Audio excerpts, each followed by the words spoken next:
사람들이 수많은 말과 또 수많은 부탁과 수많은 그런 약속들을 하지만 가장 사람들에게 영향력을 많이 미치는 하나의 종류의 말이 있습니다. 그것은 유언입니다. 그 한 분의 생명이 다 되어져 갈 때 그 가족들과 자녀들과 또 특별히 지인들에게 그분이 남긴 말을 우리 유언이라고 하고, 또 그 유언이 우리에게 전해졌을 때 우리는 그 유언을 우리가 지킬 만한 것이라면 지키려고 노력을 많이 합니다. 그래서 영향력이 가장 강력한 것 같아요. 그런데 오늘 우리가 읽고 있는 이 베드로후서 1장 12절에 있는 이 말씀에서 베드로가 이 베드로후서가 유언과 같은 성서로 쓰여졌다라고 하는 것을 볼 수 있는 말이 나옵니다. 13절과 14절에 있는 말씀인데요. 내가 아직 너희와 함께 이 장막에 있는 동안에 라고 13절에 말을 하고 있죠.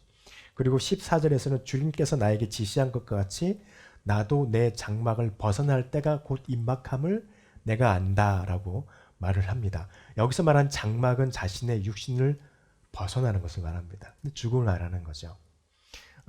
우리는 기억합니다. 요한복음이나 마태복음에서 베드로와 제자들을 다시 만났을 때, 십자가에서 부활하신 이후 다시 만났을 때 베드로가 묻지요. 요한은 어떻게 될까요? 그랬더니 요한이 어떻게 되든 너 그게 무슨 상관이냐 이렇게 말을 하면서, 너는 젊었을 때는 네가 원하는 대로 가다가 나이 들면 네가 원하는 곳이 아닌 사람들이 끌려가는 곳을 끌려가게 될 것이다 라고 주님이 예언을 하셨어요. 그것은 베드로의 노후가 어떠할 것인지, 그의 마지막의 모습이 어떠한 모습일 것인지를 알려주는 예언의 말씀이었습니다. 베드로도 아마도 그거를 깨달았었던 것 같아요. 그래서 베드로는 젊었을 적에는, 힘이 있을 때는 베드로가 원하는 곳으로 가서 복음을 전하고 선교를 하였습니다.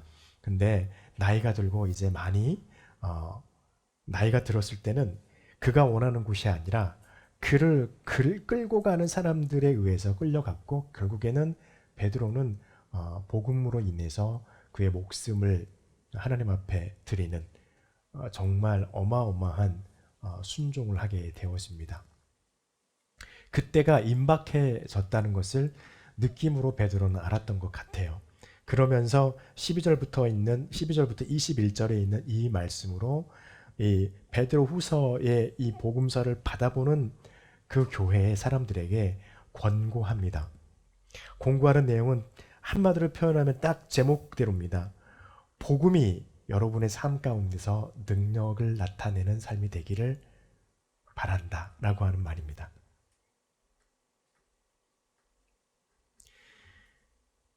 그러면서 베드로가 12절에서 그렇게 고백하고 있습니다. 그러므로 너희가 이것을 알고 이미 있는 진리에 서 있으나 라고 말을 합니다.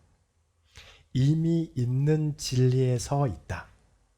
여러분, 우리의 삶 속에 복음이 들어와서 그 복음이 우리의 삶에서 영향력을 발휘할 때요, 우리가 먼저 한 가지 알아야 될 게 있습니다. 우리는 이미 진리를 알고 있다는 것입니다. 여러분, 진리를 알고 계십니까? 할렐루야. 아멘 하셔도 돼요. 아멘 하셔야 돼요. 왜냐하면 여러분과 저는 이미 진리를 알아요. 진리는 무엇인가요? 예수 그리스도예요. 어떻게 하나님 나라에 들어갈 수 있냐요. 그게 진리예요.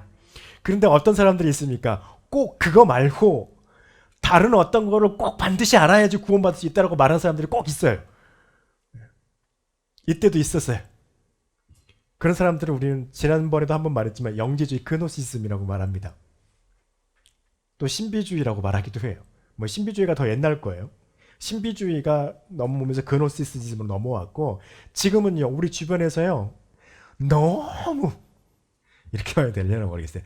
너무 영적으로 충만하신 분들이 뭔가 새로운 게 있지 않을까? 이러면 자꾸 그쪽으로 파요.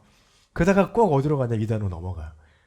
네, 그 이단도 그렇게 말하죠. 여러분들이 모르는 또 뭔가 있습니다. 있기는 뭘 있어요? 없어요. 여러분, 성경이 어렵나요? 성경이 기록된 이 언어를 코이네 헬라어라고 합니다. 코이네 헬라고 하는데 이 말은요 평범한 언어란 뜻이에요. 코이네 헬라어라는 말은 일반인들이 썼던 헬라어예요. 학자들이 쓰는 그런 막 고급스럽고 막 고풍스러운 그런 단어가 아니, 물론 그런 단어가 들어있지만 여기에 대체적으로 전부 다 대부분은 뭐냐면요, 그냥 일반인들이 쓰는 말이에요.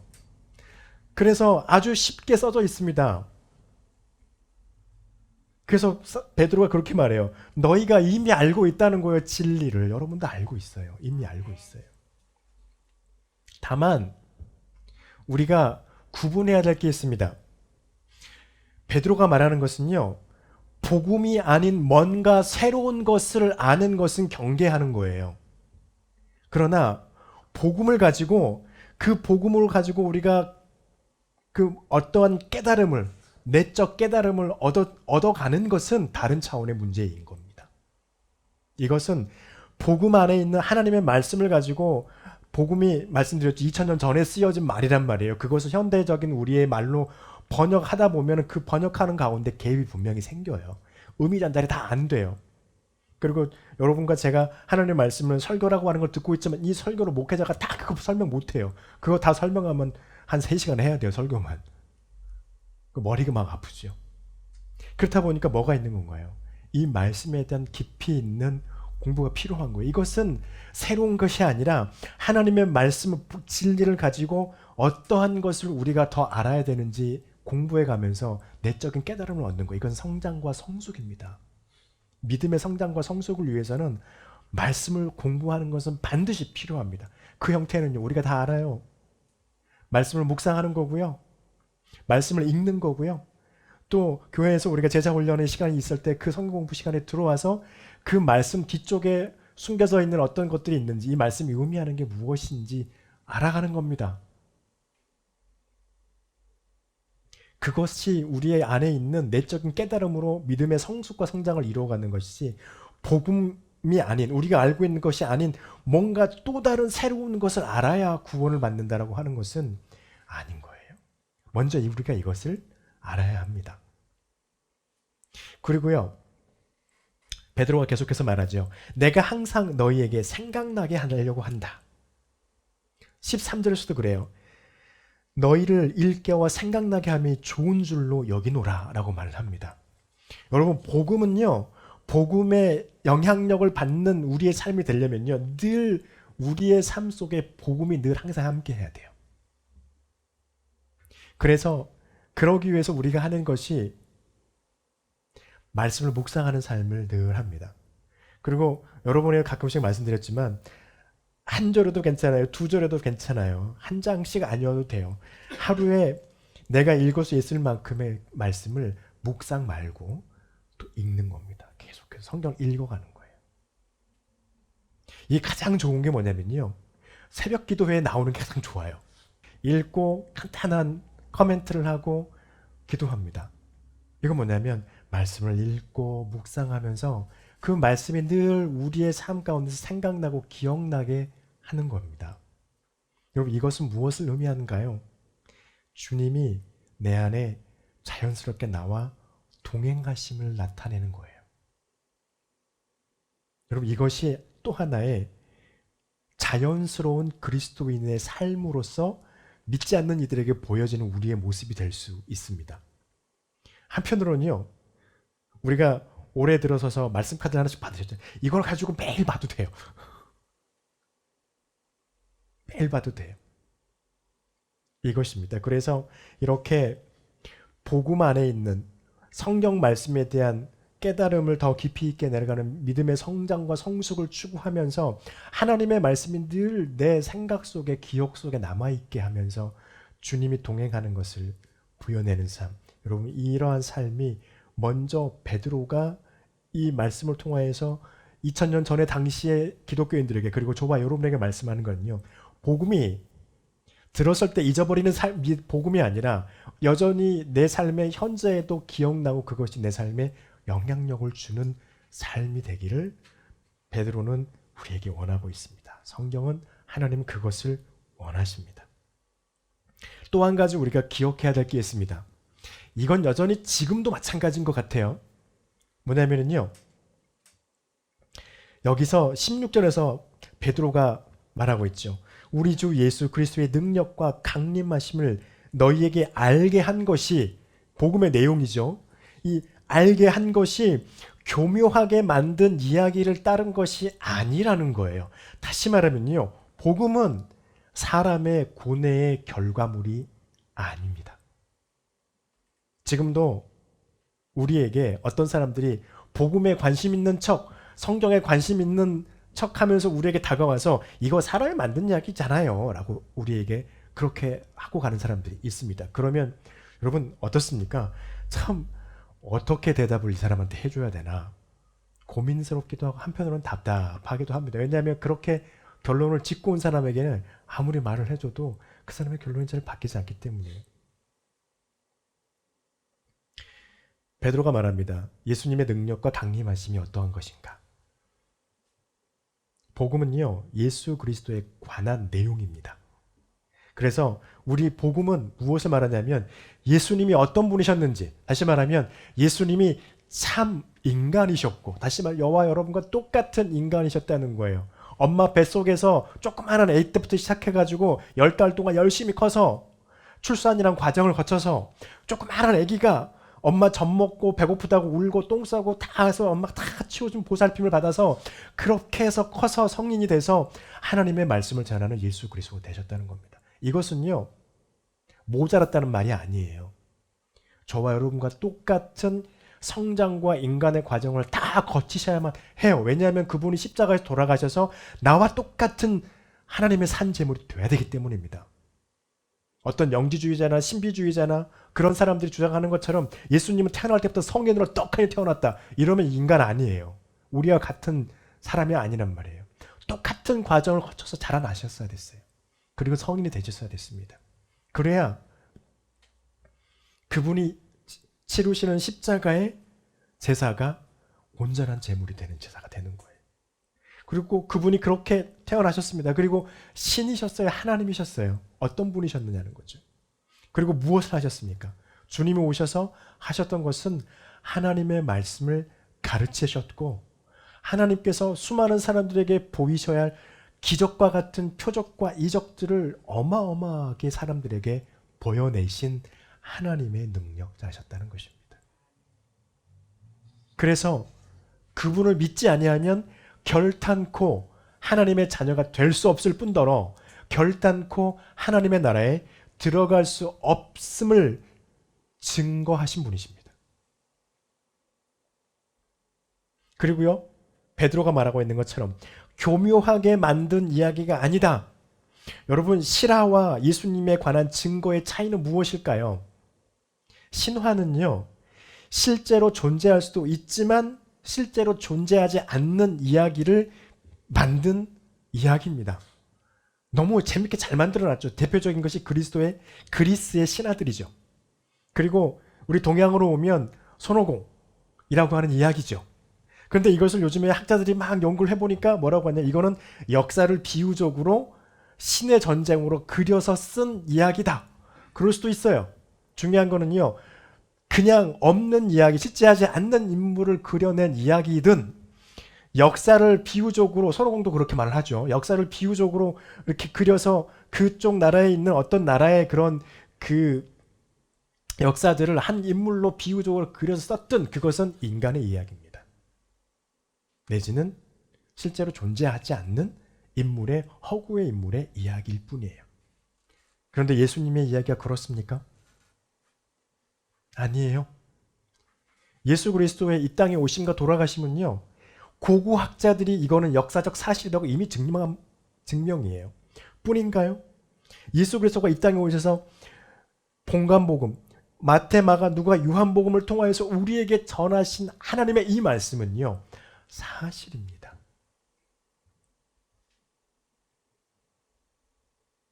그리고 주님이 알려주시고 우리에게 알게 하셨던 하나님의 말씀의 주요 내용은 무엇인가요? 하나님이 그렇게 의지를 세우셨고 그것을 실행하실 것이다 라고 말씀하신 거예요. 이것이 신화와 복음의 차이입니다. 결정적인 차이예요. 그 당시에도 수많은 사람들이, 특히 헬레니즘이니까 그리스의 문화, 그리스에 얼마나 많은 신들이 있습니까? 그 신의 이야기를 알고 있는 그 사람들이 와서 이것도 사람들이 만드는 이야기 아니냐 라고 말하고 도전하고 오는 것입니다. 그런데 베드로는 오늘 말해줍니다. 이 복음은 사람이 공교하게 아주 교묘하고 아주 재미있게 잘 만들어낸 결과물이 아니라는 거예요. 성경을 그런 소설로 읽어본다면 얼마나 재밌습니까? 소설을 읽기에는요. 그런데 이건 소설이 아니라는 것입니다.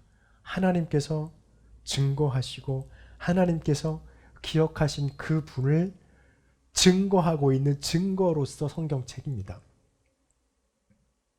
오늘 베드로가 17절에서 지극히 큰 중에서 영광 중에서 소리가 있어 우리에게 이르기를 이는 내 사랑하는 아들이요 내 기뻐하는 자라 하실 때에 이런 말이 있죠. 17절과 18절에 있는 이 말씀. 우리가 잘 아는 말씀입니다. 주님께서 베드로와 요한과 또 한 명의 제자, 세 명의 제자를 데리고 한 산에 올라가셨을 때 주님이 갑작스럽게 그 모양이 변하셨죠.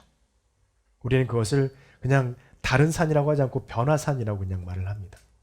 주님의 모습이 변모되셨어요. 그것에 깜짝 놀란 베드로가 무슨 소리를 하는지를 알 수도 없는데 막 하죠. 엘리야와 모세가 거기 있는 걸 보고서 하는 말이 주님 할 수만 있거든 여기에 모세를 위해서 또 엘리야를 위해서 주님을 위해서 그 요즘 말로 하면 초가집 3개를 짓고 여기서 영원히 있으면 좋겠습니다. 이런 말을 하죠. 그러더니 싹 사라졌어요. 그 환상이.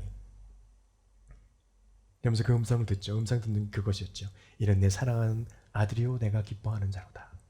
라고 하는 예수님에 대한 하나님의 직접적인 증거를 거기에서 보입니다. 뿐입니까? 주님께서 세례를 받으시고 세례 요한에게 세례 받으시고 올라오실 때 들렸던 소리 똑같죠? 내 사랑하는 아들이요 내 기뻐하는 자라. 예수 그리스도에 대한 증거는요 하나님께서 직접 하신 증거입니다. 그리고 예수 그리스도께서 하나님의 말씀으로 선포하신 그 말씀은요 하나님께서 이제 실행하실 하나님의 의지가 세워진 하나님의 복음이었다는 것입니다. 그래서 우리는 기억해야 합니다. 우리가 믿고 의지하고 있는 예수 그리스도 그리고 그분께서 알려주신 하나님의 말씀으로서 우리에게 주신 이 말씀은 실제하는 것이고 하나님의 것이다. 그리고 반드시 이루어질 것이라고 하는 것을 우리는 기억해야 할 것입니다. 또 한 가지는요. 그리스도의 재림은 기다려야 된다는 것입니다. 근데 그냥 기다리는 게 아니라 흔들리지 않고 확고함 가운데서 예수 그리스도의 재림을 기다리라 말해요. 19절부터 20절 말하죠. 너희 마음에 샛별이 비춰질 때까지 너희는 이것을 주의하라. 어떤 것을요? 복음이 사람이 만든 이야기가 아니라는 것을 기억하고 그 복음을 바라보라는 것입니다. 그리고 그 복음이 여러분의 삶 가운데서 늘 기억되어져서 그 복음의 영향력이 여러분의 삶 가운데 미쳐지는 것에 주의하라는 것입니다. 그리고 하는 것은요. 어두운데 비추는 등불과 같은 날이 새어 샛별이 너희 마음에 떠오르기까지 19절의 말씀이죠. 이것은 무엇을 의미합니까? 주님께서 약속하신 대로 오실 그 날을 말합니다. 이것은 무엇을 말해주는 걸까요? 베드로가 지금 저와 여러분에게 아주 중요한 걸 말씀하고 있어요. 성경이 우리에게 주는 세계관이 어떤 것이냐는 거예요. 성경이 우리에게 주는 세계관은요. 다른 거 다 떠나서 이 세상과 저 세상이 확실하게 존재한다라고 하는 걸 말합니다. 이때 당시에 사두개인들은요. 사람은 한 번 태어나서 그 인생 살다 한 번 죽으면 끝이다 라고 말했어요. 요즘에 그렇게 많은 사람이 있죠. 인생은 한 번뿐이지. 와가지고 딱 재밌게 살다가 딱 죽으면 그걸로 끝나는 거지 뭐가 있겠어. 그랬으면 얼마나 좋겠습니까? 그럼 우리가 살고 싶은 대로 살면 돼요. 인생은 한 번뿐이니까 다음은 없으니까. 근데 어떤 종교는 또 이렇게 말합니다. 이 세상과 이생과 전생이 있다. 그리고 그 다음 저 세상에 저생이 있다. 이렇게 말해요. 다시 태어날 거라면 계속 돌아갈 거라는 거예요. 여기 철학하고 똑같아요. 그리스 철학도 똑같아요. 그리스 철학도 그걸 말합니다. 불교의 이런 이 윤회 사상 똑같아요. 여기서 우리가 사는 이 삶에서 잘 살면, 윤리적으로 도덕적으로 잘 살면 그래서 부처에게 공양을 많이 하면 조금 더 높은 차원으로 다시 태어난다는 거죠. 나중에 뭐가 되는 거예요? 불교도 내가 부처가 되는 거예요. 그리스 철학도 똑같습니다. 지금 여기 살고 있는데요. 열심히 진리를 찾아가지고 잘 살고 있다가 잃어버리지 않고 살고 있다가 딱 죽으면은요. 그 상태로 죽으면 한 차원 이의 차원으로 올라가서 태어나요. 이 차원보다는 더 능력이 많은 거죠. 그래서 결국 어디까지 올라가냐면 영어에서 그냥 그걸 표현을 못하니까 D1이라고 합니다. 영어로 그냥 그 하나예요. 하나밖에 없는 신의 경지까지 가도록 추구하는 게 그리스 철학의 최고 목표예요. 그래서 진리를 깨달아야 돼요. 안 되면 한참 밑으로 떨어지는 거고. 성경은 그걸 말하지 않습니다. 성경은 우리에게 뭘 말합니까? 우리에게 주어진 기회는 한 번 있다는 거예요. 뭐냐면 지금 우리가 살아가고 있는 이 땅의 삶. 이 땅의 삶에서 무엇을 찾는 걸까요? 복음을 발견하고 그 복음의 영향력이 우리의 삶에서 늘 나타나는 그 삶을 살아가고 있는 그 삶을 유지해 나가는 거예요. 그리고 믿음의 성장과 성숙을 계속 추구해 나가는 거예요.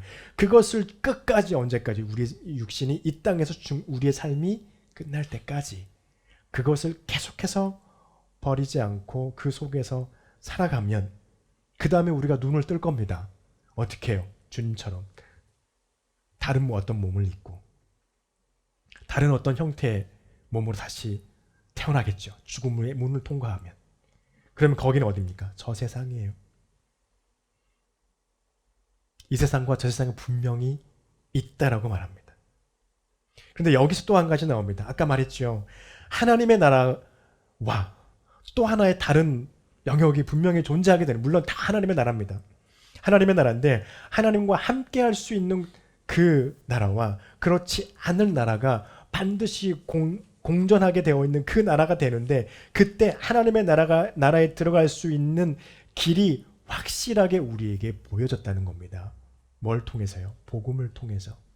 그래서 그 죽음의 문턱을 넘어설 때, 우리가 저 세상으로 넘어갔을 때, 그때 그곳에서 보이는 것은, 우리에게 찾아지는 것은 무엇이냐면 그리스도에 대한 믿음의 고백과 그 삶이 있었느냐 없었느냐만 본다는 거예요. 그래서 보지 못하게 되면은요, 그 믿음을 발견하지 못하게 되면 하나님의 나라가 아닌 우리가 잘 알고 있는 것처럼 영원히 죽지 않고 고통과 그것을 살지 못했던, 단 한 번의 기회로 말미암아 복음을 발견하지 못하고 살지 못했던 것에 대한 대가가 따르는 곳, 그렇게 복음을 가지고 함께 살았던 것에 대한 하나님의 나라에 들어가는 그것이 분명히 존재하게 된다는 것을 성경은 말해줍니다. 여러분, 이것은 믿음에 대한 실현을 말씀하고 있어요. 지금 우리가 살아가는 이 세상에서는 우리가 믿고 있는 이 믿음에 대한 실현이 나타나는 것이 많지 않습니다. 나타나지 않는 게 아니라 많지 않아요. 유지가 되지 않는다는 거예요. 계속 유지되지 않아요. 유지되어졌다가 어느 순간 딱 끊기는 듯한 느낌을 받습니다. 그래서 우리는 늘 기도합니다. 그래서 우리는 늘 말씀 앞에 우리의 의지와 믿음이 식어지고 흔들리지 않도록 늘 서 있어야 합니다. 그런데요, 우리의 생이 끝나고 하나님의 계신 저 세상에 갔을 때, 우리가 지금 여기서 말씀을 통해서 보고 믿고 그것을 지키기 위해서 노력하고 있는 우리의 믿음은요, 끊임이 없는 영원히 지속되는 믿음의 실현이 이루어진다는 것입니다. 그래서 거기 있는 것처럼 어둠도 없고 빛도 없고 고통도 없는 그곳에 우리는 하나님과 함께 영원히 거할 수 있는 그 나라에 들어가게 된다는 것입니다. 여러분, 이것을 기억하시기 바랍니다. 이것은 복음이 담고 있는 능력입니다. 이것을 우리가 기억하고 그것을 우리가 소망을 품고 이 삶을, 복음의 영향력이 우리의 믿음의 성숙과 성장이 이루어지는 그 삶이 유지되어지고 주님과 동행하는 삶을 유지하려고 하고, 그리고 복음이 어떤 것인지를 기억하고 하나님께서 사람들을, 여기서 말하죠. 21절에서 모든 예언은 성령의 감동하심을 받은 사람으로 말미암아서 우리에게 전해졌다라고 하는 거예요. 하나님이 하신 거라는 거죠. 이것을 기억하고 주님의 말씀을 부여잡고 주님께서 오실 그 재림을 기다리면서 우리의 삶을 계속해서 살아가면 주님이 우리에게 알려주신 그 복음은 우리 안에서 능력을 발하게 될 것입니다. 또 우리의 삶 가운데서 변화를 나타나게 하실 것입니다. 그것을 믿고 바라는 저와 여러분이 되시기를 간절히 축복합니다. 기도하겠습니다.